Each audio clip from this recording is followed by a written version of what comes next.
Сайн байцгаана үзэгчдээ, Тэнгэр панел эхэлж байна. Бид өнөөдөр төрийн өмчийн хувьчлал сэдвээр ярилцахаар Улсын их хурлын гишүүн Сайн зориг, эдийн засагч, арчилсан намын бүлгийн зөвлөх Бат Хөрөв, Монгол шуудан компани захирал Тэлмэн нарыг урьж ирүүлээд байна.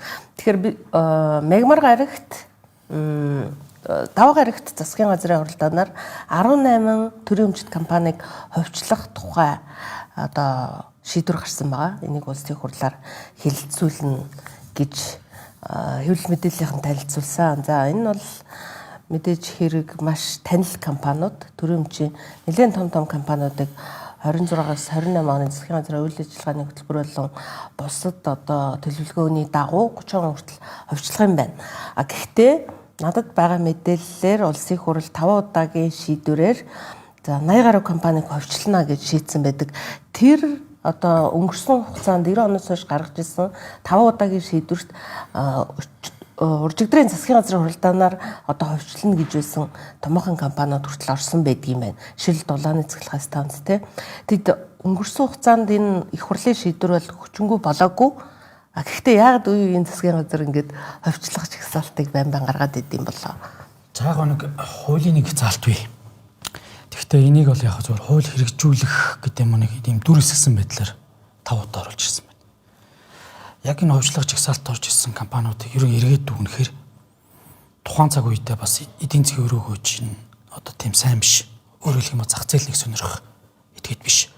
Хоёрдугаарт юу гэдэг хувьчлаад яг хувийн хвшил тийм нэг аваа явах тийм сонирхолтой гэдэг юм уу эдийн засгийн хөрөнгө оруулалт хийх сүүлд нэг секси гэдэг байгаа шүү дээ. Тийм юм байгаагүй. Зүгээр дүр эсгсэн байдлаар хуулийн хэрэгжилтийг хангаж явж ирсэн байна.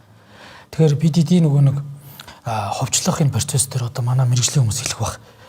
Энэ бэлэн байдлын үнэлгээ гэдэг зүйлийг компани болгон дээр хийх хэрэгтэй. Аваад идэлгдэх хэрэгтэй, үр ашиг засаглалыг сайжрах хэрэгтэй. Ингэж өөрөө зах зээл дээр бас сонирхч гэдэгт санал болгоно хөөс биш. Алдагдaltaй ажиллаад байгаа маа зарах гэсэн юм гэхээр чихийн авах үед манай нөгөө сайд дарга нарын бас хандлага тэгээд байгаа байхгүй. Үр ашиггүй ажиллаж байгаа учраас хувьчлах гэдэг юм аа гэдэг. Тэгэхээр чи тэр чинь үнгүүдүүлж авах гэж байна гэсэнтэй ялгаагүй сонсогдоод байгаа байхгүй. Тэгэхээр бид анханасаа энэ нөгөө суур зүйлүүд буруу явсан. За одоо зөвхөн улсын их хурал дээр төрийн өмчийн суур хуулиуд явж байгаа. Энэ бодлого бас нэлээд тодорхой болж байж иж бас энэ хувьчлалыг бас үр дүнтэй явуулах болоо гэж харж байгаа. Гэхдээ ерөн зүгээр зарчмын хувьд хувьчлах гэж энэний цаан зөв олон нийтийн болох 4 зүйл байгаа. Энэ олон нийтийн болгох зорилгын асуудлуудыг бас зөвөр ойлгосоо гэж босч байгаа. Компани улс орон болгоны харилцаа адилгүй хийсэн байна. Надад байгаа статистик мэдээлэлээр 2008-аас 2018 оны хооронд дэлхийн зах зээл дээр яг энэ төрийн өмч компани руу хөрөнгө оруулалт хийгээд буюу олон нийтийн болгох дээр $260 билион хэрэгэлсэн байна. Энэ билион долларуудыг хэн их шингээж авсан бэхээр манай бүгд найрамд хятадаар тулсан. Тэгээ энэ хөрөнгө оруулалтыг дагаад ур чадвартай хүний нөөц, мэдлэг, нав хав тэгээ технологийн шинжилгүүд хамтдаа орж ирсэн учраас энэ төрийн өмч компани өр өгөөж нь илүүл байна л да. Тэгээ яг зүгээр сүүлд OECD-ийн судалгаа энтрийг харж байхад бол мэдээж юу гэдэг манад хоёр төлөлт бити мэтгэлцээ өсөж удаад байгаа. Төрийн өмч нэг талдаа муухай гэдэг, төр өмчгүй байх хэрэгтэй гэдэг. Нөгөө талдаа хувийн өмчт олчвол бүх юм сайжирч гэнэ гэдэг. Тэгэхээр энэний нөгөө нэг хувилбар буюу актив удирдлага буюу идэвхтэй тэр зөв удирдлага юу чарж байгаа нөхөр mixed ownership буюу тэр холимог тогтолцоо. Өөрөөр хэлэх юм бол яг институцийн хувьд хөрөнгө оруулагч болж чадах мэргэжлийн хөрөнгө оруулагч нарт бас тодорхой багцыг нь санал болгодог. Заримыг нь байдлаар гэсэн. Тий болгодог. Заримыг нь иргэдтэй. Иргэд зүгээр жирийн сайн зөрөгч гэсэн цалингаасаа илүү үг аваад нь хувьцаа авах эрх байх ёстой шүү дээ. Тэгээд заримыг нь магадгүй төр өөрөө аваад үлдэж болж гин гэдэг нэг хувилбар байна.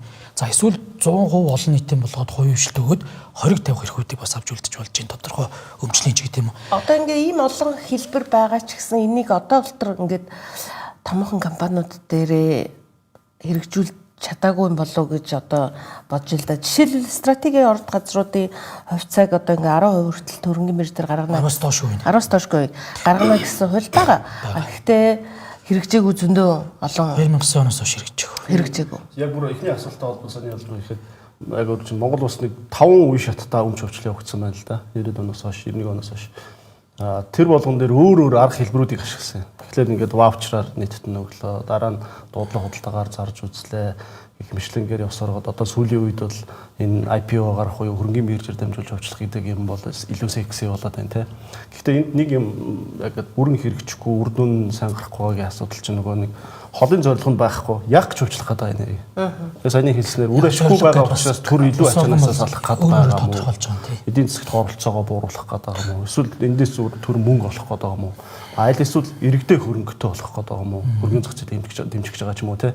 Энэ тодорхой зорилгоодын хүрээнд за энэ компаниг энэ зорилгын хүрээнд төвчилж байгаа учраас жишээлбэл ашигт малтмлын стратеgiор эзэмшдэг компаниг бол 100% өмчлөхгүй мэн төр ямар нэгэн байдлаар контрол нь байх юм байна. Гэхдээ энийг иргэдтэйг хуваалцах буюу одоо айл өрхийг үнэгээр дамжуулж хөрөнгөжүүлэх гэж байгаамаа гэвэл энэ дээр хийх хөвчлөлийн арга нэг өөр байх хэвээр тийм. Гэхмэчлэнгээр тэр зорилгодоо тохирсон аргыг нь хэрэглэж сонгоогүй зөвхөн тухайн цаг үеийн нөхцөлөөс харгалзаал одоо ингээд IPO гэдэг юм хүмүүс их сонирхоод байгаа учраас IPO-гоор дамжуулаад буюу биржээ зарна тэр нь их гоё сонсогдно гэдэг байдлаар хандах юм бол энэ бол нөгөө яг сая одоо гişүүн хэлээд байгаа хэлбэрийн төдий буюу энэ угаасаа бүр олон улсад тогтцсон хэллэгөө косметик IPO гэдэг. Зөвхөн косметик шинжтэй IPO гэдэг юу ч өөрчлөгдөхгүй өвчлөгддөг юм жишээ бол байна. Одоо жишээлбэл Төрийн банк байна шүү дээ. Төрийн банкны 5%-ийг IPO хийгээд иргэдэд зарсан гэдэг. Үнцийн өсөв тэрний хувьцааг адалтж авсан хүмүүс дандаа хасахтаа сууж байгаа. Тэр компаниар ямар ч засаглалын өөрчлөлт гараагүй.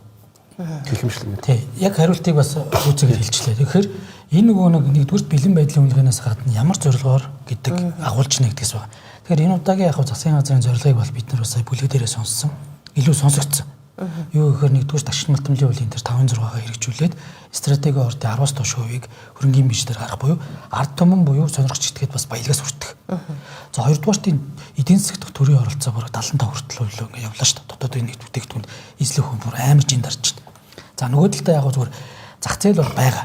Гэхдээ тэр зах зээл дээр нэг хувийн хвшил оролцоод явах сонирхол алга энэ хоёр том зах зээл яаж вэ?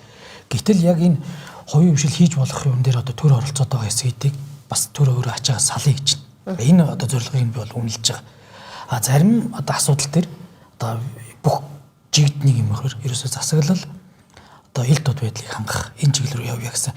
Ийм гурван одоо үндсэн философиг бол сая манай бүлэг дээр танилцуулсан. Түүнээс биш за одоо нэг юм ус төрийн гой сэдв болоод байгаа учраас нэг лист танилцуулъя гэдэг утгаар биш. Энэ удаад нэг жоохон бодиттой юм хийх чинь гэж зүгээр би хувьдаа мэдрэмж авсан. Гэхдээ энэний өмнө нөгөө хууль эрх зүйн орчны бодлогыг бас тодорхойлох маань. Тэгэхээр энийг бол яг зүгээр дараагийн асуултанд хариулъя. За би Монгол шуудан компани захирлыг ягаад урьсан бэ гэхээр эднийх бас одоо өвчлөгдсөн манай хамгийн том сайн жишээ нэг тий. Хэдэн онд өвчлөгдөв яг ямар одоо засаглалтай ямар бүтцтэй үр ашиг хэрвээ хийж байгаад өвчлөгдөд яаж өөрчлөгдсөн та нэг тавчхан танилцуулж өгч. Тэг яг сая оролцогчдын ярьсан дээр би илүү практик талаас нь яг Монгол шуудан ч яг энэ л өвчлөлөөр явал алдаатай оноотой зүйлсүүд бас байгаад байгаа. Ер нь бол 2015 онд шийдвэр гараад 2016 оны 1 сард IPO хийсэн. Тэр одоо он гараад 10 жил болох гэж байна л да. Миний хувьд бол яг 4 жил эд захирлаар 4 жил за тууцын гишүүнээр одоо сүүлийн 2 жил гаруй гүйцэтгэх захирлаар ажиллаж байна. Тэгэхээр яг энэ хугацаанд хамт байсан. Ямар одоо олдууд байна гэж үзсэн. Яг олдууд бол байгаа. Мэдээч хэрэг одоо түрүүн бас хоёр оролцогч хэлж байна л да. Ер нь бол IPO хувьчлал гэдэг чинь хэрэгсэл болохоос зорилго нь бол биш тийм ээ. Яг тэр зорилго нь юу юм те хувьчлаад одоо илүү сайжруулах гэдэг юм уу? ASCO бол технологи капитал оруулж ирэх гэдэг юм. ASCO иргэдтэй тодорхой хэмжээний үр ашиг хүртэх гэдэг юм уу гэдэг тэр зорилгоо мэдээж тодорхойлох хэрэгтэй. За манай компани дээр тэр нөгөө нэг тогтоол шийдрүүд нь харж явах зорилго нь бол нэг юм л байсан юм бэл. Төрийн өмчийг одоо хяналттай одоо олон нийтэд нээлттэй болгоно гэдэг ийм зорилго тавьсан юм бэл. Тэгээд тэндээ хүрсэн үгээд үзвэл яг засаглалын үед бол мэдээж хэрэг энэ анх удаа 2016 онд одоо 34% хөрөнгөний биржээр одоо бол 3000 хувийн аж ахуй нэгж эзэмшиж байна. За тууц дээр мэдээж хэрэг хувьцаа эзэмшдэг хурлаар төлөөлөлд нь бол ороод ирэх тийм 3. За нөгөө талаас төрөөс нэг 6 хүн ч гэдэг юм тийм. Яг хараад тусна 3 гэж эдий ч гэсэн нөгөө хувьцаа эзэмшдэг дийлэнх эзэмшиж байгаа усуд шийдвэрлэл. За засаглалын үед бол тодорхой хэмжээнд одоо өөрчлөлтүүд, сайжралтууд бол гарсан. Яг тэгэхээр анх удаа төр хувийн хвшил ойлголцсон гэдэг чинь замаргүй л л да. Ер нь бол тийм. Ер нь ингээл нэг тийм төрөл хувийн хвшлийг ингээд нэг тийм хувьдаа ашиг хонжоо хайсан нөхдүүд гэж харддаг байх жишээтэй. За хувийн хвшил нь болохоор төрийгөө болохоор одоо чадваргүй ч гэдэг юм уу те. Ийм байдалтай нэлээх мэтгэлцээтэй хэрүүл маргаантай олон явж ирсэн. За одоо бол бас харьцангуй бас засаглалын үед ойлголцоод явдаг болчлоо. За 2016 онд за менежментэд бол За хувьчлээс одоо төлөөлөл болоод гэдэг юм уу дэг захирал дээр ганц л хүн орж ирсэн байхгүй. Яг үнэ өөрчлөлт нь гэдэг юм бол бус зүйл нь бол өнөөдөр ямар ч одоо төрийн байгууллага төрийн өмчт компанид бол 0.1 төсөв томилгоо шийдэж байгаа учраас тэр хэмжээнд нь бол одоо хувийн шимжмэнд бол орох бололцоог явж ирсэн байдаг. За яг хөө тэгээд засаглалын үед ингээд сайжирсан. За орлогын үед гэл ингээд үүсэх юм бол мэдээж 2016 онд хүлээж авч байхдаа бол за нэг 10 тэрбум төгрөгийн одоо борлуулалттай байсан. За өнөөдөр бол 3 дахин нэмэгдсэн байна. За нэг 3-4 жилийн хугацаанд яг бизнес стратеги дээр нь тодорхой хэмжээнд оролцоод тухайн үеийн ашгийг бол бас нэг 10 дахин нэмэгдүүлэх юм бололцоо бүрдчихлээ. Гэхдээ бас дутуу хийгдсэн зүйлсүүд юу вэ? Ингээ харах юм бол байгаад байгаа хэрэг. Ягаад гэвэл яг нөгөө IPO хий гэдгээр хийцэн. Яг энэ нөгөө нэг хөвчлөл хийхин ч өмнөх бэлтгэл ажил түрүүн сайн зөрг гişвэллээ шүү дээ. Тэр яаж хийх юм? Ямар арга хэмжээ? За дараа нь after IPO буюу төр хувийн одоо хувийн эзэмшдэг хэвээр байгаа шүү дээ 66%. Энэ компани одоо хөрөнгө оруулалтын асуудлыг яаж шийддэг? Дараач. За дээрэс нь хөгжлийн асуудлыг яаж шийддэг гэдэг. Энэ дэр нөгөө оролцоо болчихдог. Ийм асуудлууд байгаад байна. Тэгэхээр энэ үе шаттай нөгөө бэлтгэл ажлуудыг аягүй сайн хангаж иж одоо хийх хэрэгтэй юм байлээ. Түрүүн бас хэлж явах шиг байна.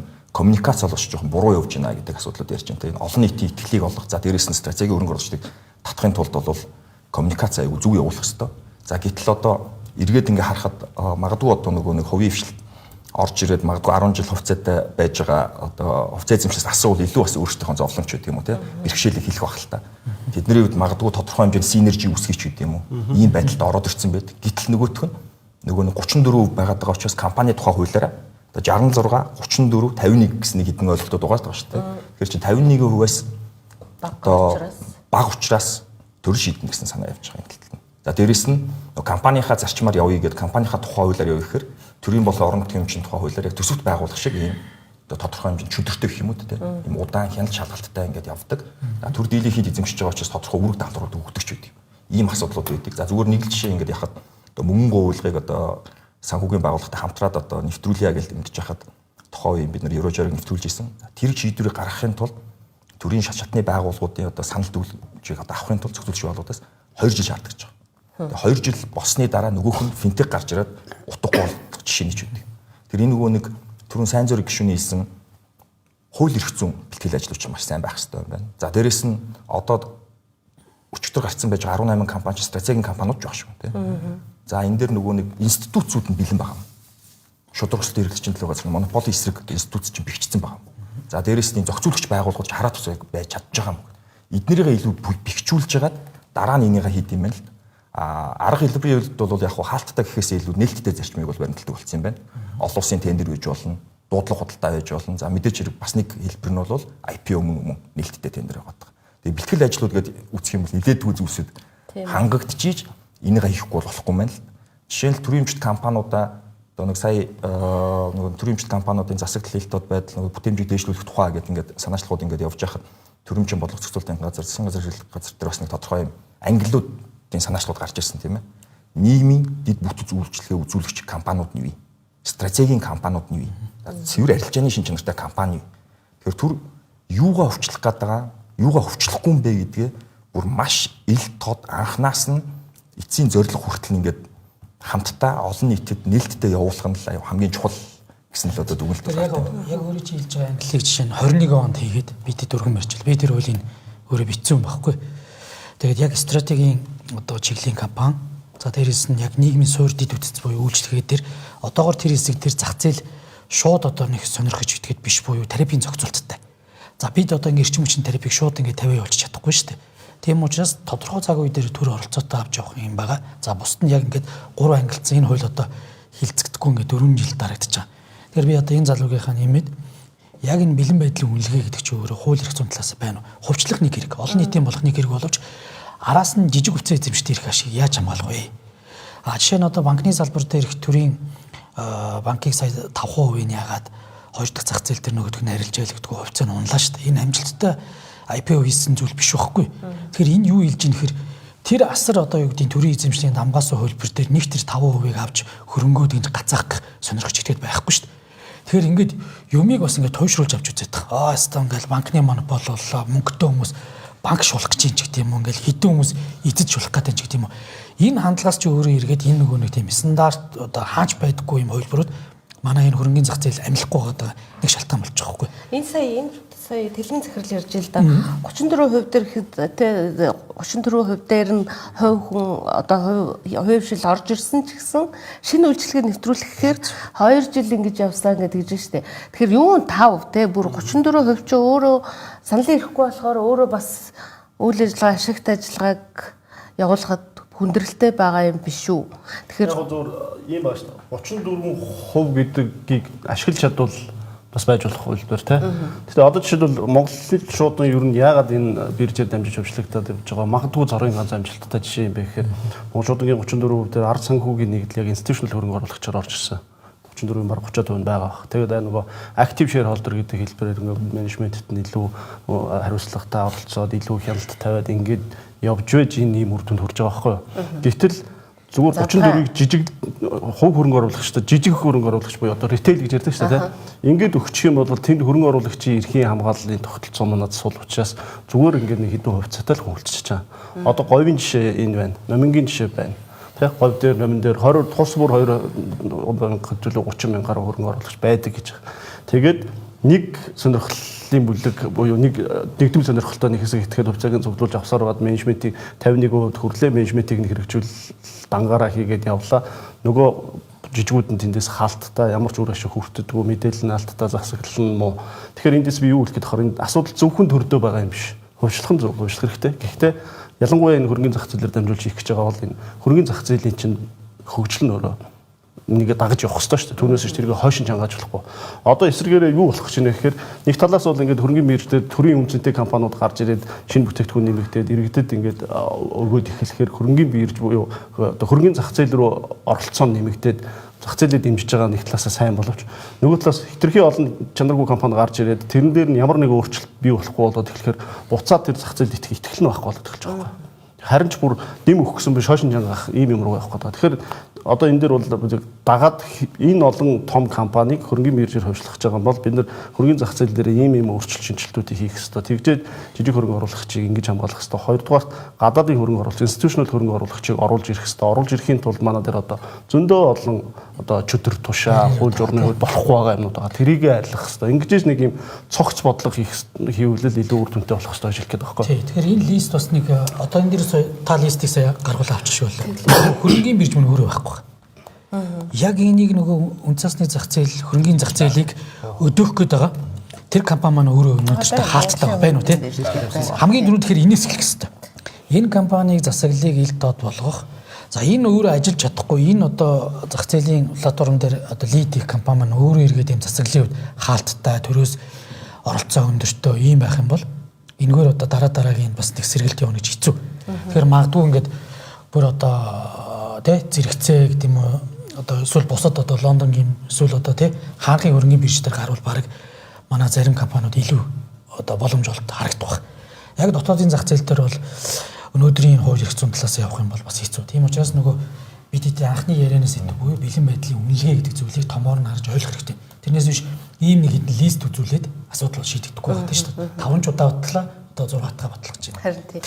Тэгэхээр энэ чинь хугацаа нь ерөөсөө 28 хүртэл 26-аас 28 хүртэл гэж байна. За энэ хугацаанд одоо бэлтгэл хэрэг авах бол миний харж байгаагаар энд урд нь ховчлогдно гэж яригдчихсэн сэдв болж исэн их их компаниуд өнөр явж ин л да одоо Лимиат те одоо энэ дулааны станцууд гэл гих жишээ. Тэгэхээр эдгээр тодорхой хэмжээний бэлтгэлтэй байгаа болов гэж хараад байна. Үгүй гэж бодож байна. Би энэ дээр нэг санал хэлчихв те хугацааны үед гэдэг яг ер нь том зургаараа ингээ харах юм бол Монгол улс маань өөрөө ямар улс юм бэ гэдэг сайн харах хэрэгтэй юм шүү. Пост социалист орн тий. За дээрээс нь жижиг зах зээлтэй. Том газар нутагтай. За дээрээс нь одоо юу гэдгийг логистик тээврийн одоо зардал өндөртэй ч гэдэг юм уу. Энэ зүйлсээс ихлэ сайн хараад дээрээс нь хоёр том хөрштэй 3 дахь төршийн бодлого яах юм ч гэдэг юм уу. Нилээн том зургаар бас харах хэрэгтэй юм байна л.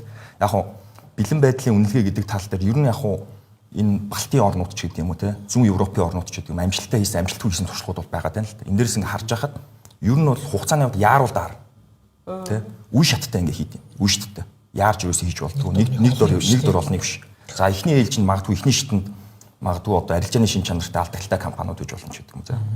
Стратегийн бус салбарын байж боломж гэдэг юм те. За жижиг дунд одоо төрийн эмчийн компаниуд байж болдог ч.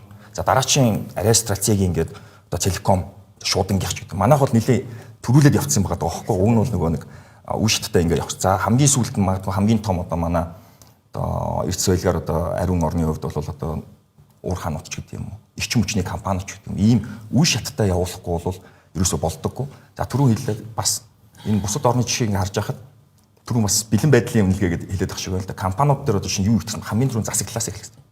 Хамгийн түрүүнд засаглал сайжрах хэрэгтэй. За хараат бус одоо мэрэгжлийн туу зуах хэрэгтэй. Мэргэжлийн гүйцэтгэх захирлыг ихлэ тавьсан байж байгаа хэвээр олон улсын санхүүгийн тайлбарлалын стандартыг одоо нэвтрүүлсэн байж байгаа хэвээр ч гэдэг юм уу. Ер нь одоо бусад орны одоо томоохон биржүүдээр гарахад бол чинь проспектус гэж амирын бичиж өгдөг шүү дээ IPO хийхэд. Одоо тэгэхэд тэрэн дээр бол эхний 3 жил яг тийм санхүүгийн аудит нь орсон юм уу. За үйл ажиллагаа нь боломжийн сайхан одоо ашигтай явж байгаа мó ч гэдэг юм. Энэ дээр нь үндэслэж хөрөнгө оруулагч орж ирнэ гэхээс биш. Энэ бэлэн байдал хийхтэйгөө нөхцөл зүгээр бөөнд нь ингээ хийх юм бол би бол яаралд арнаа л гэж үзээд байгаа. Тэгэхээр засаг бол энэ маш сайн бэлтгэлийг хангах хэрэгтэй. За дээрэс нь би пост социалист орнуудын хувьд л нөгөө нэг түр хэлсэн шүү дээ. Хувьчилж аавна гэдэг бол нэг хувьдаа ингээд авах гээд байна гэдэг нэг тийм завших гээд байна гэдэг тийм коммуникацаасаа хүртэл ингээд зүв явж явах хэрэгтэй.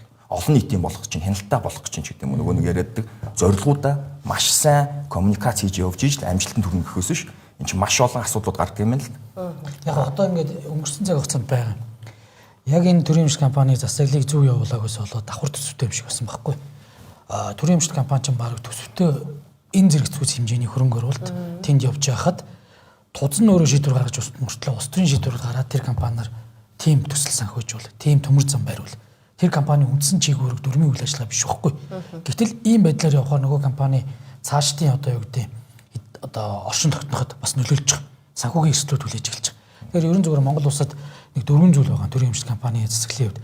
Нэгдүгээрт нөгөө актив буюу идэвхтэй бөгөөд мэрэгжлийн одоо удирдлага байхгүй байгаа. Хоёрдугаар төр аль салбарт оролцох вэ гэдгээ тодорхойлж чадаагүй байгаа. Бусад салбараа зах зээлийн буюу сонирхогч гэдгээ хувийн хвшилт өгөх ёстой. Дээрэс нь ил тод байдал буюу за засаглал үр өгөөжийн асуудлыг төсвийн бодлоготойгоо уялдуулж чадаагүй. Энэ зэрэгцээ төсвүүд яваад байгаа. Уг нь бол төрийн эмчид буюу засаг өөрөө хувьцаа эзэмших хувьд тодорхой одоо үзүүлэлтээр нь за Эрдэнэт жилд тичнээн дөрөвний татвараас гадна ногдол ашигыг өгнө гэдэг байдлаар явахгүйгээр Эрдэнэтээр ногдол ашигаас өмнө тэр ногдол ашигаар нь өөр төсөл санхүүжүүл болчихж байгаа байхгүй гэдэг ч юм уу. За ингээд хамгийн сүүлийн асуудал нь ерөөсөө энэ сонгон шалгуурал буюу одоо яг хөө ихний хоёр хэсэгт гоёж байгаа. Тэр засаглалын асуудал ерөөсөө манад үндсэндээ улс төрийн намыг дагаад улс төрийн одоо томилгоо болж байгаа учраас энэ засаглалыг итгэхгүй байна. Тэгээд дээрэс нь яг хөө энэ хууль эрх зүйн орчин дээр байгаа. Сая зүгээр ингээд би нэг хоёр залуутай бол за ингээд ийм олон компаниудаас хувьчлах нэ. Чи бас ийм сонирхтойгоо оролцох уу гэхэд за хоёр дахь зах зээл дээрээс бас өсөхгүй үсттэй гэж байгаа. Тэгэхээр тэр юу хэлэх гээд нэхэр төрийн банкны жишээг аваад ирж байгаа байхгүй.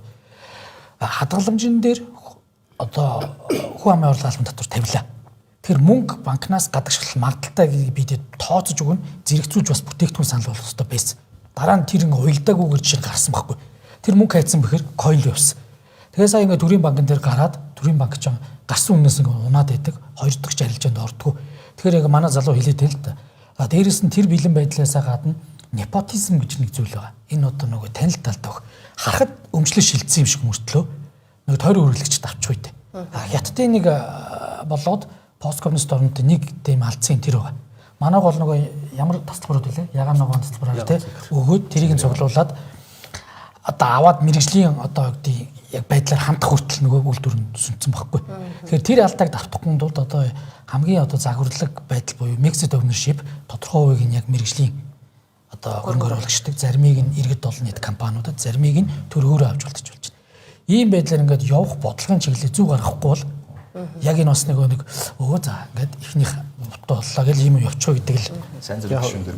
Миний нэг санаж байгаа ингэж бодог санагдаад байна. 12 онд л 13 онд нэг Монголын стратегийн орд газруудыг одоо нөгөө IPO хийх зорилгоор бүр олон улсын санхүүгийн жишгээр санхүүгийн одоо шалгалт аудит оруулаад яг санхүү тэр тайлан тооцоог нь яг олон улсын байдлаар авч явна гэд нэг бас их хөрөнгө зарцуулаад нэг тэгж бөөнд нь янзлсан санагдаад байдیں۔ Одоо энэ Багнуур шивээ одоо Эрдэнэт юу гэдэг те тэд нарыг тэгээд янзлсан гэвч нөгөө ховчлол нь явагдаагүй дараа нь яасан гэхээр одоо сая ярьж шít тэгж наазахын санхүү нь олон улсын хэмжээнд хүрж иж одоо тэр чинь IPO хийгдэж болно гэж ярьж байна. Одоо ахаад тэр бэлтгэл ажилд гэж маш их мөнгө зарцуулж сая ингээд бэлтгэл ажлыг ярьлаа шүү дээ. Одоо ярьсаар байгаа ингээд бэлтгэл ажлын дараа төр өөрөө үр хүлээх тухай авчаад байгаа IPO хийсний дараа ч гэсэн. Яг гэвэл энэ ярьж байгаа бүх компаниудын хувьд 18 компани лав харснаар 18 дээр нь төрийн эзэмшил 51% тагаа үлдэн бусдыг нь хувьчлана гэж. Өөрөөр хэлбэл яг энэ сайн зүрх гишүүн хэлээд байгаа mixed ownership буюу холимог өмчлөлийн стратеги хэрэгжүүлнэ. Төр өөр дээрээ контролоо байлгана.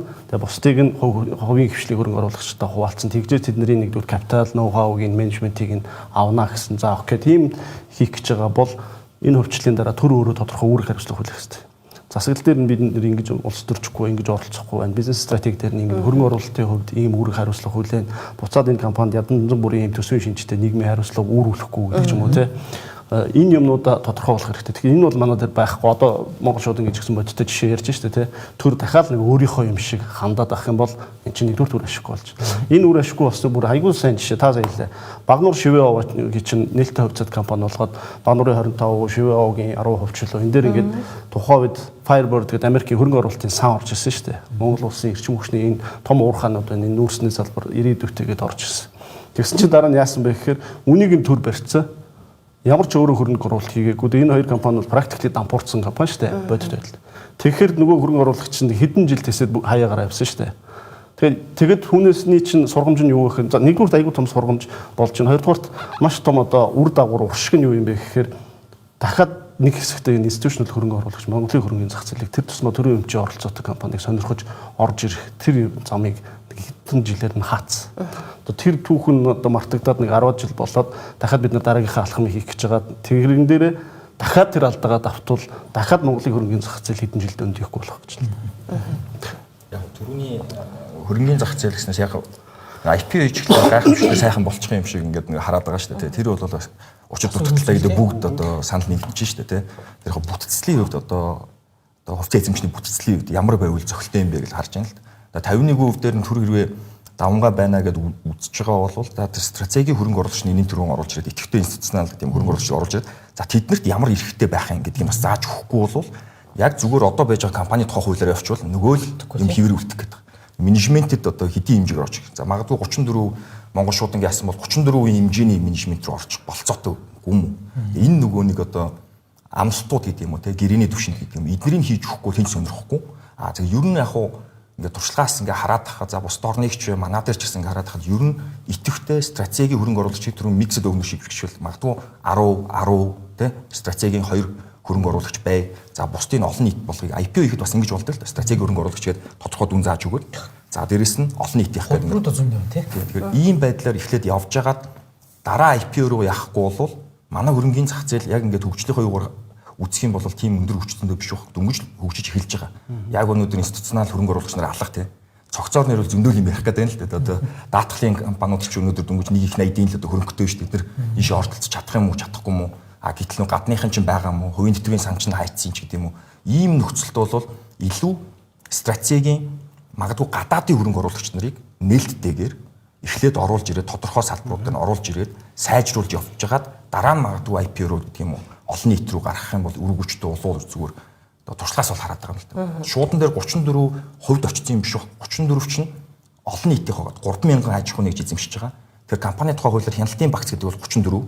Нэг этгээдэд 34 очиж тэр тодорхой хэмжээний одоо нэг одоо төсөвлөгөө батлахгүй ч гэдэг юм. Тиймэрхүү юм байж байгаа. Гэтэл идэвхтэй хөрөнгө оруулагчид тэр хэмжээнийх нь оролцоог нь гаргаж өгөх юм уу гэдэг юм харахгүй бол ерөөсө болохгүй юм билээ л дээ. Энэ гадны стратегийн хөрөнгө ганцхан юм хэмжүүл зантад авах. Түрүү яг өөрөө хэлсэн дотоо хэлсэн. Адгийн наацхан тайлан тооцоо нь улсын стандарт нийцсэн байх хэвээр. Би одоо IFRS-ыг бүрэн хэрэгжүүлсэн байх хэвээр гэдэг үцэлээр эдгээр юм биш байна. Хоёрдугаар энэ гадаадын институционал хөрөнгө оруулагч орж ирэхэд энэ бид нар энэ валютын ханшийн асуудал, capital gain tax-ийн асуудал, тэгээд энэ нөгөө арилжааны шимтгэл хураамж нөгөө зах зээл мейкерийн одоо market maker гэж ярьдаг шүү дээ. Тэр мэр бүх юмнуудаа янзалчаач. Тэгвэл танай зах зээл рүү орж ирэх болох юм а гэсэн сонирхолтой гадаадын хөрөнгө оруулалтын сан институционал бүтцүүд байна л да. Гэтэл тэр юмнуудаа давхар хийх бодлогыг нэгэн л одоо ингээд засгийн газрын том хөтөлбөр бодлого гэж хийж байгаа бол хамт оруулж ирээч гэдгийг бүр дахин эхлээд байгаа юм. Одоо нэг юм байна. За одоо сая та хэдэрлээ шүү дээ. Одоо ингээд бэлэн байдал те одоо ингээд тэдэн хувийн нэг үл тэгнэ, эдэн хувийн нэг үл ингэнэ. За одоо яг хэн энэ шийдвэрийг гаргах юм? Жишээлбэл одоо дулааны цахилгаанаас 4-р цахилгаан станцыг хэдэн хувийн иргэдэд эзэмшүүлэх, хэдэн хувийн олон улсын тэр том шеэрхолдруудад өгөх юм те, хэдэн хувийн хөрөнгө оруулагч, хэдэн хувийн хаалттай байх гэдэг энэ нэг шийдэл чи өөр хамгийн чухал нь болчиход байна шүү дээ. Яаж хувьчлах вэ гэдэг энэ шийдэл. Энийг одоо би бол бодохтой ингэж бодож байна. Засгийн газар ч юм уу, төрийн хэмжээний бодлого зохицуулалтын газар ч юм уу бодож жоод гаргачаар ингээд алдаануудыг засах гэж олон жил болж байна гэж шүү дээ. Энийг ийм сонсгол гэдэг чинь жинхэнэ энд явах хэрэгтэй юм биш шүү. Сайн зөрөг гэж. Тэгэхээр би нөгөө төрийн хэмжээний суур 2 хууль байна. Энэ ингээ хилцэгдэх 4 жил дарагдаад байгаа одоо бас санаа зовоод байгаа байхгүй. Энэ хоёр хууль маань нэг урагшлаад батлагдчихвал энийг дагаад манай одоо Арс намын усыг хөлдөх зөвлөхийн залуу хэлж байгаа шиг босод олон юм иймэр. Үндэсний зах зээлийн хувьд тэр барьеруудыг аммаар байна. Наад захын хөрөнгө оруулагч, стратеги хөрөнгө оруулж байгаа хүмүүсүүдэд виз энтер дээр нэрэж байгаа уяатан хандмаар байна. Визийн сонгохгүйгээр одоо харт тамга тарчаад хөрөнгөний булаачж байгаа хүмүүс байгаа шүү дээ. Яаж орж ирэх юм бэ? За тэгээд дараагийн асуудлууд энэ татвар нэгтлэн бодлого бүртгэлийн энэ ойлголтууд байна. Давхар татварын асуудлуудаа бидэд аль аль орнуудтайгаа явуулаа тактикуудаа бодох хэрэгтэй байна. Дараа нь араас нь халаглал хөрөнгө оруулсныхаа дараа тийхгүй гэл нэг давхар татварын гэрээг нь цуцлыг барья гэд маш олон юм системтэй байна. Хоёрдугаарт энэ дээр хөрөнгө оруулагч орж ирээд эрсдэл үүсвэл аль институтээр маргаан шийдвэрлэх вэ гэдэг хүртлийг зүгийг харах хэрэгтэй. Тэгэхээр би бол өнөөдөр яг зүгээр шүүх эрх мэдлийн энэ тогтолцоон дээр хүртэл заах гэр бүлийн шүүх байгуулах гэж төрөлжиж байгаатай яг адилхан арилжааны шүүх байгуулах хэрэгтэй. Маркет корт. Энэ арбитр манай дээр бол байршлын өвчсөн болохгүй байх, боловсон өвчин бас итгэхгүй байна. За бидэд бусад орны арбитрийг манайхан төр зэсэг талаас шийдвэр гаргаж чадахгүй бас хэцүүд нь. Тэгэхээр уг нь болж игэл яг мөнгөтэй харьцдаг мөнгөний одоо эргэлт тэр мөнгөний үн цэнийг ойлгодог хэсэг дээр бид нар шүүгчнэрээ хүртэл бэлдэж хууль эрх зүйн орчинд бүрдүүлмээр байна. Тэрнээс биш нэг өмгөөлөгчөөсөө татгалзаж ийнгээ шүүх хуралдааны хэдэн жилээр хойшлуулад гэж юусоо болохгүй. Энд тэгвэл зах зээлд зарцсан. Тэгэхээр энэ ингээд өөрөө эргээд тогтолцооны хувьд одоо бид нарт уг нь энэ листийг гаргаж ирээд харуулж байгаа нөгөө надад бол ингээд их сайн байгаа. Том зургаар харах гэх. Тэгэхдээ буруу хэрэгжүүлэл зүгээр нөгөө шилний занаас мөхөлцөд олоож байгаа юм шиг яг нөгөө хэлбэрийн төдий болчихгүй гэдэг л боломжлоо. Тэгэхээр яг энэ хоёр залуугаа хэлж байгаа шиг хууль эрх зүйн орчин талаасаа эхлээд төр зэсэг бий билнүү. Тэрнээс биш ингээд нэг жоохон цаг үеийн шинжтэй юм дээр одоо гал унтрах байгаа юм шиг эсвэл уур амьсгалыг дахиад нэг ярианы сэдв оруулах байгаа юм шиг баймаргүй. Тэгэхээр энэ зүйлүүд байна. За хоёрдугаарт маш олон жишээнүүдийг сайн судалмаар байна. Жишээ нь хамгийн сүүлийн надад нэг сонгодог жишээ бол Францын нэг IPO хийж байгаа жишээг харлаа л да. Тэгээ зорилго нь ихгүй. Стартап компаниудыг Францын засгийн газар санхүүжлэхүүднээс хөрөнгө босгоод энэ өрөө төсвөөс гаргах болцоогүй мөнгө учраас нэг одоо компани бид нар IPO хийх замаар энэ олон Франц залуучуудын хүсэл мөрөөдлийг дэмжихийн тулд гаргаж ийна гэдэг ингээ гаргаж авахгүй. Тэгээд орж ирсэн хөрөнгөний юунд зарцуулах гэж байгаагаа тодорхой болгосон. Маш олон хэмжээнд. Жишээ нь Эрдэнэтийн одоо олон нийтийн болгох тэрнээс орж ирэх хөрөнгөөр үнэхээр дисайлуулах үйлдвэр барих гэж байгаа болж ид. Орж ирээд тарах гэж байгаа бол одоо бас хэцүү л байна. Яг үндэ хэлгээд. Тэгэхээр ерөн ингээ системтэйгээр оролцогч олон нийтдээ маш зөв ойлгохгүй бол зүгээр энэ нэг 18 лист за энэ 30 хийжүүлнэ 50 хийжүүлнэ одоо 109 компани байгаа төрөмжт охин харааттай нийлээ эдгүүрийг 100-ны тавьсан ч бэлэн биш үл ойлголцохгүй бол угаасаа л хэлбэрийн төдий болно. Тэгэхээр бид эдэд одоо хийх юм их байна системтэй их. Тэгээд энийг ингээд авах юм бол ядаж дампуурлын үе сайжрах хэрэгтэй. Энэ хүмүүс чинь ингээд орж ирээд хөрөнгө оруулаад явах гэж хахад ямар хэмжээнд эрсдэл санхүүгийн эрсдэл үүсгэд бид нар шүүхийн оролцоотой хөрөнгө гаргуулж авах вэ гэдэг эрх зүйн орчин тодорхой байхгүй бол юу гэж энэ ном хэмжээний хөрөнгө оруулалт хийх вэ? Тэгэхээр өнөөдөр ингээд дампуурлын үйлгээ яхаар хүүх нэрнээс эхлээд ямар муухай үйл вэ гэдэг. Уг нь бол тэр компани тэр ажлын байрыг аврах гэдэг ойлгохгүй. Тэгээ хилцэж өгдөг. 1999 оноос хойш дампуурлын үйлийг шинжлэх гэж чадахгүй одоо хэд их жилдээ явж байна. Би яг хойд зүйн дотоод хэргийн амьд авчих та өргөөд одоо хүртэл ингээд байдаг. Юу гэж хэлэх вэ одоо тэгээ тайлбар. Гэх чинь ингээд системээр ямар бүтцээр ямар уншилтаар юу гэж хэлэх вэ тэгээд тэр шийдвэрийг хэн гаргах ёстой бэ гэж та асуулаа шүү дээ. Тэгээ тэр бол айгүй их чухал асуулт байхгүй юу? Энийг юу гэдэг төрийн өмчийн хороо ингээд энэ 20 30 компаниг яг энэ компаниг энэ тактикаар ийм үе шаттайгаар ийм бүтцтэйгээр хувьчлан тэр гэдгийг одоо үнэлгээг нь хийх бол яг үндэ тийм чадвар бас байхгүй. Тэр зүгээр л хүний нөөцийн хувьд одоо тооны хувьд гэхгүй. Тэгэхээр энийг угаасаа мэргэжлийн компаниудыг хөндлөнгийн хүмүүсийг авч хэлэхээс урахгүй. Энэ цэвэр санхүүгийн эдийн засгийн хөндлөгийн хүмүүсээ. Зарим нэг олон улсын байгууллагууд бол энэ дээр бас арга зүйн гаргаа өгч юмнууд байгаа. Тэрийг ашиглахгүй байгаа юм байна. Жишээлбэл Европын цэргийн босгол хөгжлийн банкнаас яг энэ өмчлөлийн бодлого яаж хийх юм бэ гэд энэ trash буюу англи үнэлгээ хийж өгсөн байхгүй. Тэгээд ийм салбарын энэ компаниудыг стратегийн компани гэж үзээд өөртөө авч үлдэх юм байна. Энэ компаниудыг тодорхой хувийг хөвшилж шилжүүлээд ийм хамтарсан холбоог өмчилж шилжүүлж болох юм байна. Энэ хэсгийн компаниудыг зүгээр л зарчих. Тийм судалгаа өгн байгаа юм. Тим юм хийчих гэдэг энэ англи судалгааг хийгээд өгсөн байгаа байхгүй юу? Төр давж үлдэж байгаа хэсэг дээр яаж оролцъё? Тэнд төлөөлж очих хүн ямар хуу сонгож шалрууд очисон байх юм, худалдаа авалт дээр яах юм? Татварыг ижилхэн яг бусдтайгаа адилхан байх уу? Эсвэл энэ орж ирж байгаа салбар дээр төр авч үлзээгээ өөр байх уу гэд бүх энэ одоо шилжилт хийсэн орнууд энийг тодорхой болгоод явж ирсэн тулсан замууд дээр нь ийм зузаан бот зөвлөмжүүд байна. Бидэд нэгийг харахгүй. Тэгээ ингээд нэг хэлбэрийн төдөө яхаараа бүгд ингээд лист гаргах шийддэг. Бодит цаана ингээд системээр нь хараад энэ хуулиудыг ингэж хөндөөх хэрэгтэй байна. Компани хуулийг хөндөж жижиг хувьцаа эзэмшигт ирэх ашиг ингэж хамгаалахаар байна. Ингээд ярихаар одоо мань эдийн хөгжлийн хатанд очиж байгаа цуур ашиглал байна л да. Тэгээд яаж хийх вэ гэдэг дээр нэх яг тэр толгоо бас ажилуулах шаардлагагүй болов гэж бодож байна. Тэр олон улсын хөндлөнгийн байгууллагын зөвлөгөө авах нь зүйтэй. Сайн туршлага зөндөө биш шүү дээ. Ер нь бол 90 оноос хойш бид нарт төсөвтэй байсан одоо улс орнууд муунууд нь байна те. Түрүүн бас хэлж байгаа нөгөө нэг одоо патронажлалтай нөгөө нэг юуны асуудал улс төрийн фаворитизм маягийн юм явчул яах вэ? Оросд юу бол 90-ад онод тийм ээ. Ер нь бол Оросд ч одоо олигархууд яаж гарч ирлээ те. Бүр төрөөс үлдээ батцсан тийм ээ. Сонгуульд нь дэмжлэг үзүүлдэг, эргүүлээ төрийн өмчийг хувьчилж авдаг гэдэг иймэрхүү байдлаар орцуулж бэлтгэл ажлууд хангах зүйлсүүд зөндөө байгаа. Түрүүн бас одоо хоёр оролцогч маань институт талаасаа бэхжүүлэх хэрэгтэй, хууль эрх зүйн талаасаа гэж ярьж байгаа шүү. Би яг нөгөө төрийн өмчт компаниг төлөөлж байгаа, бас ажилтнуудаа төлөөлж байгаа учраас бас нэг юм хэлчихье гэж боддог. Бас нэг одоо бэлтгэл ажил дээр гэдэг юм уу хийх хэрэгтэй зүйлс гэх юм бол яг одоо төрийн өмчт компаниуд дээр одоо нэг за би яг тоог нь марчлаа 50,000 гаруй хүн ажиллаж байгаа. 59,000 хүн одоо ажиллаж байгаа тийм. Гэтэл өчигдөр бол яг Монгол Өвөл төчний эвлээс мэдээлэл гаргасан байна тийм. Шуурхай хуралдаан зарлаад. Тэр бол бас авах хэвээр төр сонсох хэвээр тийм зүйлсүүд харагдж илээ л. Яг энэ дээр чинь бас олон мянган одоо иргэд ажиллаж шít. Ард нь олон мянган одоо гэр бүл байж байгаа тийм. Эднэрийн нийгмийн асуудал одоо хувьчлалсны дараа яах юм бэ гэдэг асуудлуудыг бас бэлтгэхгүйгээр болохгүй.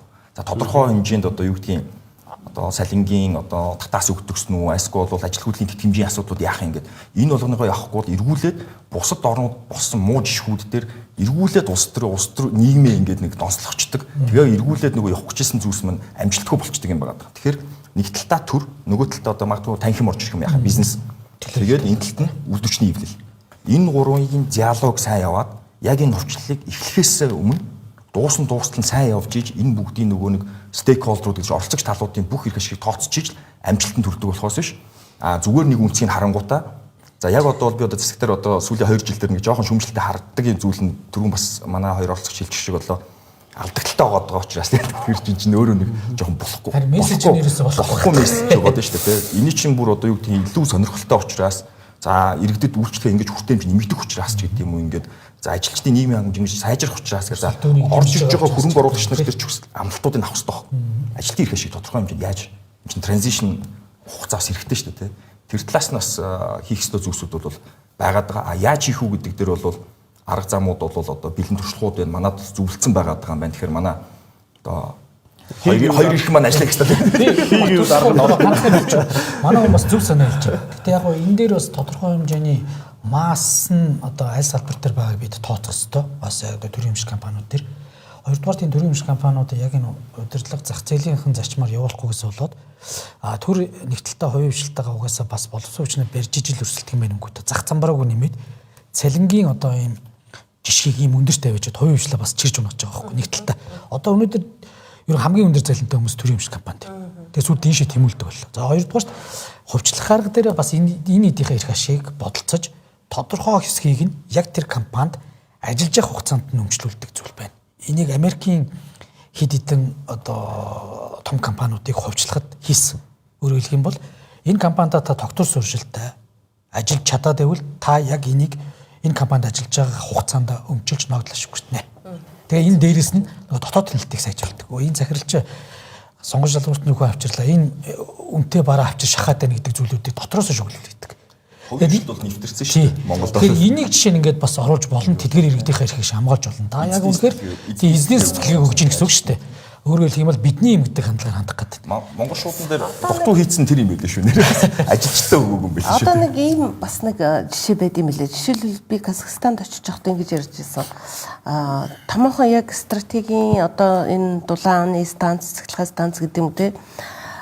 Энэ салбаруудынхаа хөвчлөлийг хийхдээ нөгөө өөрийнхөө нийгмийн даатгалын сан, эрүүл мэндийн даатгалын сан гэ бидний нэг яаж ч болдгоо нэг сангийн хөрөнгүүд байгаа шүү дээ. Одоо ингээ арилжааны банк нь өндөр хувьтай хадгалуулаад нөгөө арилжааны банкынхаа хүүг нь дээш нь татаад идэг. Ийм сангуудаараа хөрөнгө оруулалт хийж хувьчилж аваад төрнө. Гэхдээ энэ эргүүлээд нөгөө нийгмийн дэд бүтцүүд нь шүү дээ. Одоо дандаа алдагдaltaй байдаг. Нөгөө л нийтийн тээвэр, нөгөө л юу гэдэг энэ салбарууд руугаа өгдөг ийм жишээ бас байдгийг билээ. Казахстан 12 онд энэ People's IPO юу ард түмний IPO гэдэг хөтөлбөр зарлаад хэрэгжүүлсэн. Энэ бол бидний хувьд бас айгүй сурах юмнуудтай алдаатай ч юмнууд байгаа.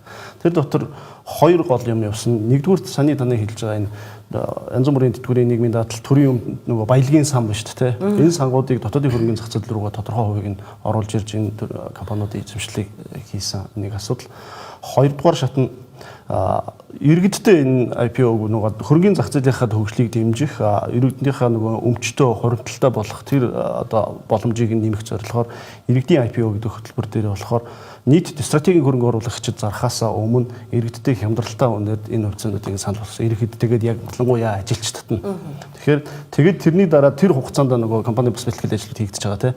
Тэрний дараа гадаадын хөрөнгө оруулагч, стратегийн хөрөнгө оруулагчдад тэр компаниудыг хувьчлана гэсэн ийм үе шаттайгаар хийгээд 3-4 компани хувьцаа одоо газын компани, одоо орчин бүхний энэ компаниуд дээр бол хийгдсэн. Тэр бол бас нэлээд ийм амжилттай бид нар бас суралцах хэрэгтэй зүйлүүд. Өөрөөр хэлбэл ялангуяа энэ стратеги гэж хэлэх гээд байна уу, уул уурхаан ч юм уу тэр 100% хөвчилж чадахгүй тийм улс төрийн шийдвэр гаргаж чадахгүй байлаа гэхэд тэрүүнийг тодорхой хувийг нь иргэдэд одоо хөнгөлөлтөө өнөр өгөөд тэгээд үлдсэн хяналт дээр нь стратегийн хөрөнгө оруулагч оруулж ирээд гээд энэ юмыг одоо жишээлбэл бид нар Эрдэнэс тавталгуудаар хийх хэрэгтэй байхгүй. Одоо болохоор иргэдтэй гээд үнгүүгээд 27-8% тараацсан. Тэгээ нэг юм үн тавьчихсан. Тэгээд түрүүн яг дагуулсан олон улсын бирж дээр гарах манад зарагдаж болох хамгийн сонир секси компани Эрдэнэс тавталгаа байсан. Гарах гэж үзсэн.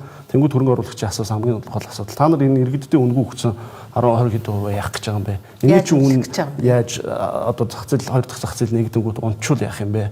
Энэ дээр та нар баталгаа гаргах юм уу? Эсвэл төр боцоо шуудалдаж авах юм уу?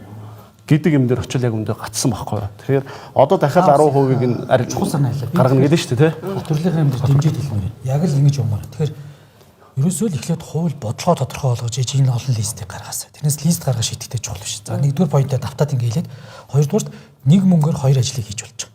Бид үндсэндээ хэлэхэд олон нийтийн мөнгө болох нийгмийн даатгалын сангийнхаа мөнгийг улс төрийн популизмаар аваад идсэн шүү дээ.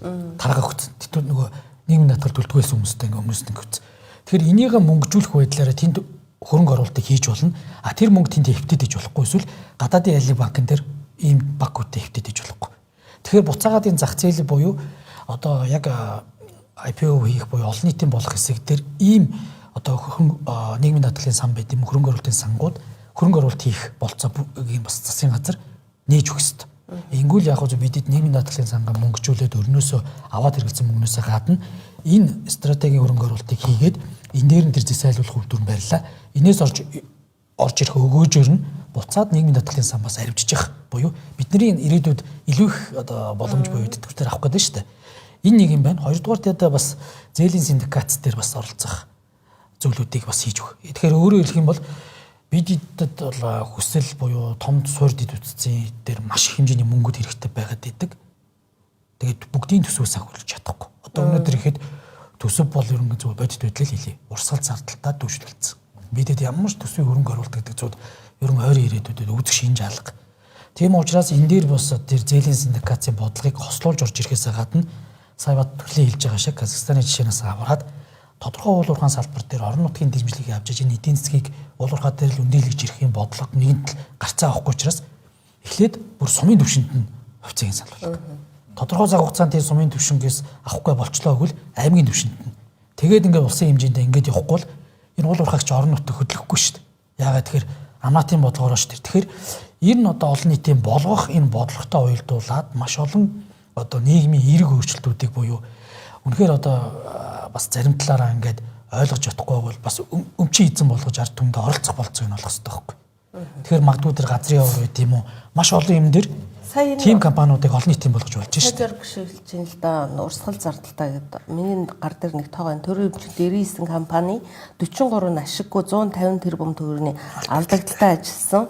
Ердөө 5хан компани 4.7 их 80-ийн 51 нийлээд 380 тэрбум төгрөгийн ашигтай ажилласан. Энэ бол одоо 23 оны статистик. Тэгэхээр за яг хөө ингээд товчлъя тий хөвчлөхгүй л болохгүй нэ гэдэг ийм юмд орсон. За том компаниудын хөвчлөл төр бид нар маш анхааралтай одоо саяных шиг энд бид гурав суугаад ярьж байгаа шиг ийм хилцүүлгүүд нийгэм даяар өрнөх ёстой гэж бодож байна. А ийм хилцүүлгийг бүр хурлын гишүүд өөрсдөө санаачилж явуулах ёстой гэж бодож байна. Тэ заавал энийг засгийн газар дангаараа хариуцах ямар ч боломжгүй байна. Яагаад гэвэл энд маш их нөгөө ашиг сонирхлын зөрчлүүд орж ирэх учраас энэ хилцүүлгийг маш тодорхой бүр компани дээр гаргаж иж энд оновчтой шийдэл гаргах хаа гэж бодож байна л да. Одоо харин нөгөө ашиггүй байгаа тэ одоо жижиг юмнууд байгаа шүү.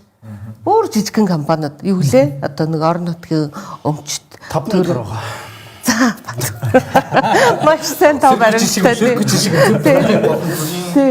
Төрийн өмчний оролцоотой компани гэх юм бол 101 гэж зарлаж байгаа шиг байна. Цаанаас нэг орон нутгийн байгаад байгаа. Тий, орон нутгийнхоо. За одоо эднэрийг яах вэ?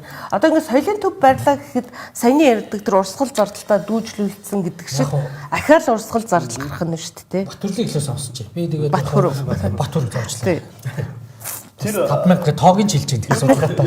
төрийн өмчийн 5000 гаруй гэж яриад байгаа шүү. Төрийн өмчийн хороо бол сүүлд хэлэхдээ энэ орон нутгийн өмчид бол төрийн өмчийн оролцоотой аж ахуй нэгж 5000 гаруй байх шиг байна гэж хэлж байгаа. Бүтэн тоолж чадахгүй. Яг бол энэ нөгөө хяналт замбраага алдсан. Маш олон янзын хуулиар яваад байгаа. Төрийн өмчит компани гэж байна, улсын төсөлт үйлдвэрийн газар байна, төрийн өмчит үйлдвэрийн газар байна. Яг тэрийг давтаа төрийн орон нутгийн өмчит энэ тийм гэдэг маш олон хуулийн хэлбэрүүд гараад тэгээ өөр хуулийн зохицуултууд яваад эхлэнгүүт орон нутгийн аймгийн дүүргийн иргэдийн хуралдаал зах байгуулалт тэрийг компани болгоод байгууллага аж ахуй нэгж болгоод компани гэж нэрлэхгүй тэгэх юм бол компани хуулиар зохицуулах гэдэг шүү дээ. Тэгэхээр компани биш зүгээр орон нутгийн өмчт үйлдвэрийн газар гэх ингэ явчихад шүү дээ. Тэгээ энэ ч өөрөө хяналтаа алдсан учраас түрүүний ярьсан нөгөө өмчлөлийн бодлого хэн төрийн өмчт аж ахуй нэгж байгуулах боломжтой байх хэрэгтэй юм. Яг ямар салбарт энийг байгуулах юм? Ямар тохиолдолд байгуулад ямар тохиолдолд энийг хувийн хөвчлөөр энэ ажлыг нь хийх юм бэ гэдэг ийм ерөнхий бодлого нь гарахгүй. Одоо бол төрийн өмчийн бодлого зохицуулалтын хуулийг дахиад засгийн газраас өргөн барьсан байгаа. Төрийн өмчт аж ахуй нэгжүүдийн засаг лүр ашгийг сайжруулах хуулийг тэр хуулиуд чинь дандаа юм косметик засвар яриад тузынхан ингэж ийм ондог хүмүүсийг ингэж сонгон шалгаруулалт томилно гэдэг аахгүй юу. Гэтэл ерөөсөө Монгол улс өөрөө энэ төрд яг юу байлгаад юу байлгахгүй юм бэ гэдгийг эргэж харахгүй бол бид нар 35 жилийн өмнө Монгол улсын эдийн засаг хувийн хөвшил гэж байхгүй дотоодын нэмэгдэлтний 97%-ийг төр хийдэг байсан. Энэ болохгүй юм байна. Бид нар чөлөө зах зээл буюу хувийн хөвшил цойрсон замаар хөгжиж гэж ингээ 35 жил явчаад эргээд харсан чи эргээ явцсан. Одоо манай дотоодын нэмэгдэлтний бүртгүүлэлтэнд одоо төрийн өмчит компаниудын борлуулалтын дотоодын нэмэгдэлтний эзлэх 32%, дотоодын нэмэгдэлтөнд оруулж байгаа нөгөө нэмүү өртөг шүү дээ. Тэр нь 20 гаруй % болцсон. Зарим салбарт бол бүр ингээд 70-80% таа. Тэгээд нэмхэн төсөв гэж бодохоор Монгол улс чинь хувийн хөвшил зөөрсөн чөлөө зах зээлтэй улс биш. Нөгөө л яг төр зөөрсөн төрийн төвлөрсөн төлөвлөгөөт эдийн засаг руугаа буцаа очсон байгаа байхгүй. Тэгэхээр энэ суур майд нарыг шаардчихэд тэгээд дараа нь тэр олон жижиг юмнуудыг яах вэ гэвэл тэр айгу шийдэл нэг амархан болно. Зарчхал хэрэгтэй болно. Манай залуу хэлж байгаа юм. Гэхдээ мэдээж яг сая дурдж байгаа хоёр болыг ил баталж энэ тодорхой бол. Яг Казахстан иргэдэд их тийм ойлгомжтой байдлаар хэлэхэд бол одоо Казахстанчууд бол Yellow Page rule гэж одоо шар пэйж, шар утас гэх мэт тэр шар утас дээр төр оролцсонгүй. Тэр шар утас дээр бичигдсэн салбар бизнесийн салбар төр оролцсонгүй. Энийг ингээд бүр арилжааны хууль бүх юмар хийгээд өгсөн.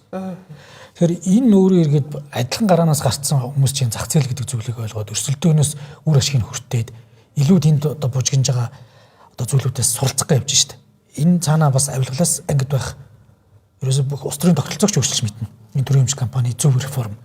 Тэгэхээр энийг зайлшгүй нэгдүгээр хийх ёстой. За хоёрдугаар яг таны асуусан орон нутгийн өмчтөр бол ерөөсөө бас бодлогын том алдаа нь хаана гарч өгөхөр бид нэг хууль гаргаад нэг тэр хуулиар нэг төсөв хэмнэх гэдэг юм нэг жоох юм бодонгуудаа лаг хууль боллоо гэж гаргацсан чинь одоо орон нутгийн хэмжээний компаниудыг борооны дараа мөг шиг олшруулсан байхгүй. Тэр нь юу гэхээр засаг захиргааны нэгжийн тухай л.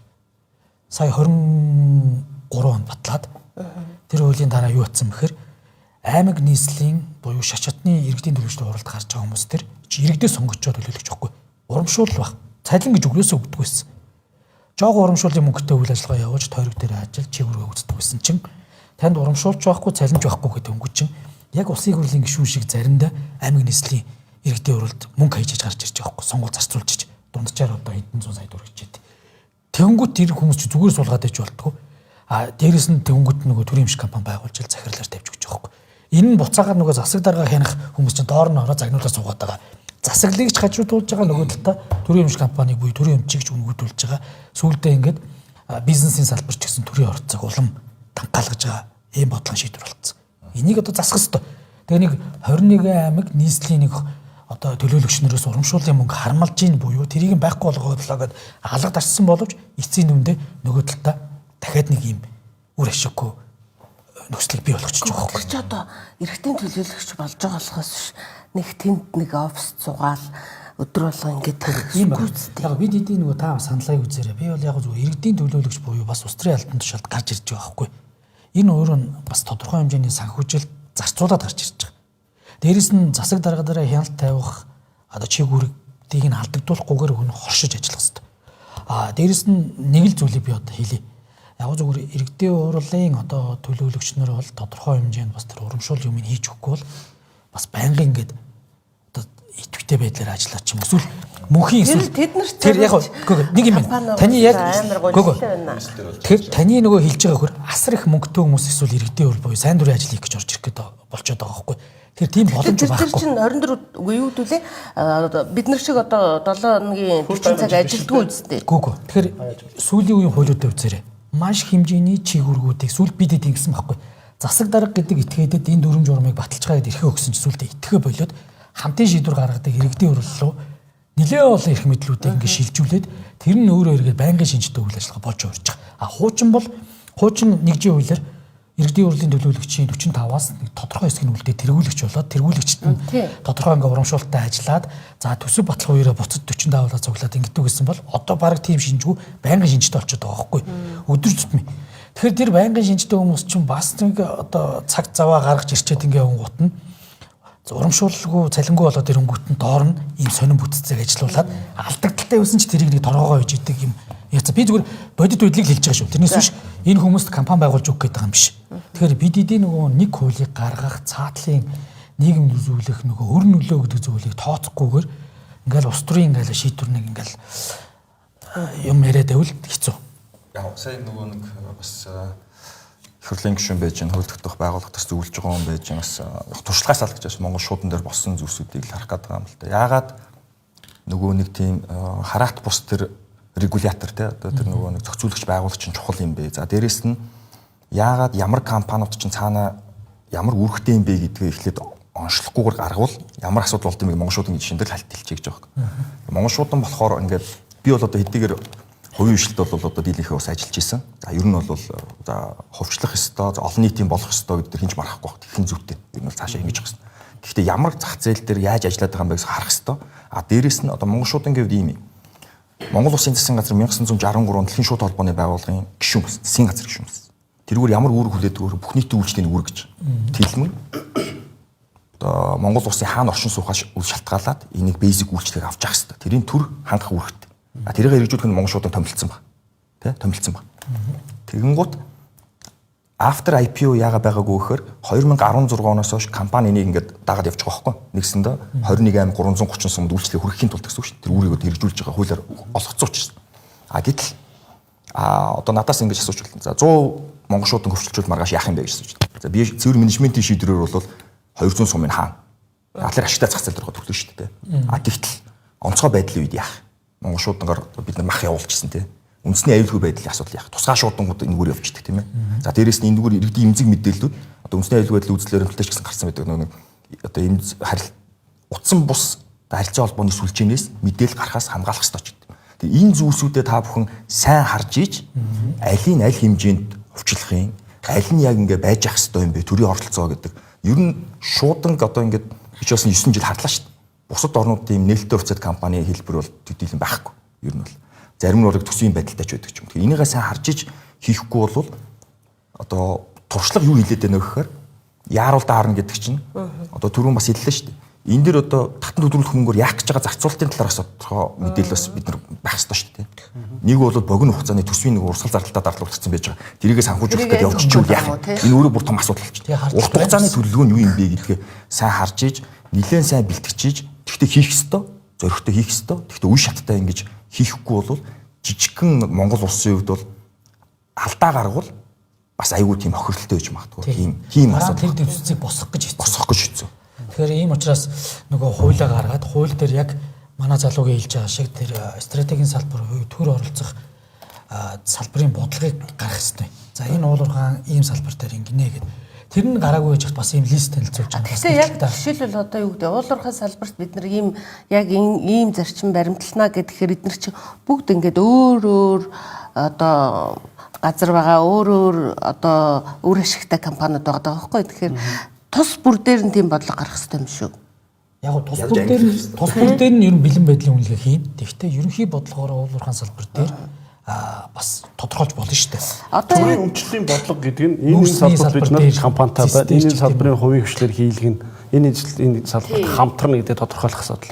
Яг энэ компаниг ийм арга хэлбэрээр ийм үе шаттай ийм хөрөнгө оруулагч зарна гэдэг дээр тэр бол компаниуд төр тусдаа хийх хэрэгтэй ажиллаж байна тийм. Одоо энэ нэг 18 дотор ч одоо амгалан дулаан, дархан дулаан гэдэг эрчим хүчний нэлээд том компаниуд байгаа тань л да. Энэ эрчим хүчний салбарыг либералчлах, үнийг либералчлах эхлэл гэж үзэж болох уу? Над бол чинь тэгээд бас дахиад юу юм байл шүү дээ. Энийг бас бага хувьд байл шүү дээ. 10% мөн 20%. Эсвэл зүгээр тийм ард түмэнд жоохон иргэдэд гоё харагдах гэж тавьж байна. Би засгийн газрынхаа бодлогыг юу нэг явуулж байгаа.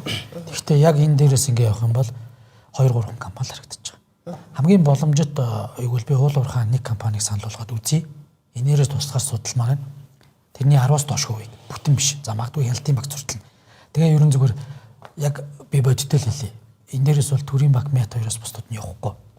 Эрчим хүчний компаниудын одоо хүн терапиг зохицуулалттай буюу терапийн зохицуулалттай өнөөдөртөө зах зээлийг ингэж нээж өгөх одоо улс төрийн шийдвэр буюу бодлого нь гараагүй байж хат энэ дээр зөвхөн илүүтэй гарсан мөнгөтэй үнэл заах оруулаад тавьчаад гэж зөвхөн л ойлгомжтой байна. Дагнуур шивээ овгийн жишээ түрүү ярьсан шүү. Тэгэл тэр болно л да. Тэгэхээр зүгээр энэ бол зүгээр нэг лист гэж ойлгохтой. Бэлгийн юм уу гэдэг чинь айгүй чухал гэдэг одоо би нэг ганцхан жишээ хэлж. Одоо 2016 онд IPO хийсэн Монгол шуудан тийм. Харилцаа холбооны зохицуулахаар тарифыг хяндаг байхгүй тийм. Тусгай зөвшөөрлөлийн эзэмшиж зах зээлд авмгай байдалтай гэдгээр ч үт юм тийм. Тэгмүүд одоо би 2 жилийн гүйцэтгэх цэцэрлэгээр томилогдоод нэг одоо тарифыг өөрчлөх санал орууллаа л та. 2013 оноос өөрчлөгдөв. Хэвлэл захиалгын хүргэлтийг 230 төгрөгөөр хийж байсан. 2024 он хүртэл. 234 одоо яг юу юм те. 1100 болох шийдвэр гаргахад хэвлэлийнхэн одоо акцийн л гэж байгаа шүү дээ. Ер нь те. Одоо устгах чинь, байхгүй болгох чинь, те энэ хүн ирээл өстөд дампууруулж чинь ч гэдэг юм уу те. Тэгтлийн зохицуулагч байгууллагууд хүртэл устдаас хараат бусаар яг мэрэгжлийн байдлаар ажиллаж чадах уугүй юу гэдэг юм чи айгүй чухал харагдаад байна. Тэгэхгүй бол яг үнэндээ одоо дутуу хийвэл бас аюултай. Тэгэхээр ер нь яг хуу partially буюу бага хэмжээгээр эхлээд гол стратегиуд дээр хийх нь бол зөв баг. Хитрхи томоор орох юм бол алдчихвал бас асуудал гэдгээ бас сайн л харах хэрэгтэй юм билээ л гэж хараад байна. За баярлалаа. Манай цаг дуусч байна. Гэхдээ би энэ өгүүлбэрийг дахин хэлмээр байна. Хэрвээ Монгол Улсын засгийн газар одоо эдгээр компаниудыг хувьчлах шийдвэр гаргасан бол төрийн өмчийг одоо хувьчлах шийдвэр гаргасан бол яг өнөөдрийнх шиг ийм олон талын оролцоотой хилцүүлгийг өдөр болгон шахуу явуулах хэрэгтэй юм байна. Тэгжээж маш зөв бодлого гаргах хэрэгтэй байна. Яг үл бид нар 90-ад оноос хойш маш олон алдсан, маш олон унсан. Одоо биднэрт алдах хэрэг байхгүй. Хэрвээ алдах юм бол бид нар өөр хүүхэдтэй бас л аимшигын нийгэм үлдээх болчиход шүү дээ. Тэр та бүхний хөрөлцөн ирсэнд баярлалаа. Цаашдаа ч гэсэн бид энэ төрийн хөвчлийн талаар үргэлжлүүлж өндөх болно. Анхаарал тавьсан үзэгчтэй баярлалаа. За баярлалаа.